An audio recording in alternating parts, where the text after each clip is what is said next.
We want to turn now to a scary incident at a Kansas City elementary school. This morning, 6 students and 2 adults were taken to the local hospital after falling ill due to a carbon monoxide leak.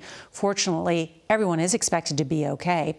But Missouri doesn't have a state law requiring carbon monoxide detectors in schools or daycares. That's right. And this is the second incident in just as many weeks.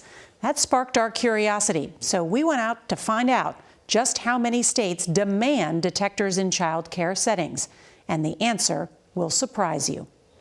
The mass casualty incident required every ambulance in Allentown, Pennsylvania. 27 children, 4 adults, poisoned at a daycare center. We spoke with Dr. Kenneth Katz, who treated many of them. I think the vast majority were improving as we saw them. But having said that, they were very sick. Some of them had lost consciousness. Carbon monoxide is a silent killer, killing more than 400 people a year and sending 50,000 Americans to the emergency room.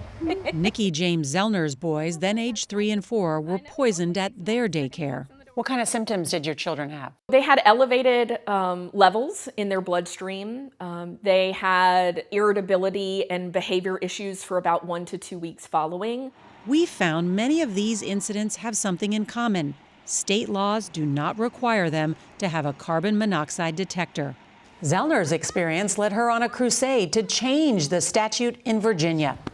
A mission that paid off last year with a bill requiring all public schools, including daycares, to have at least one detector. However, there's no federal law requiring carbon monoxide detectors in schools.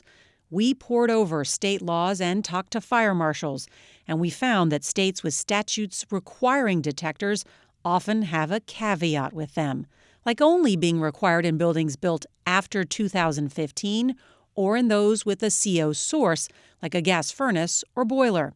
And we found that, surprisingly, at least 10 states have no law at all requiring them in daycares. Have you gotten any pushback about putting more carbon monoxide detectors in schools? The majority of the pushback that I would get was related to who's going to pay for all of this. As a physician, should every school, should every daycare be required to have a carbon monoxide detector? Yes, it is a low-cost device which unequivocally will save lives.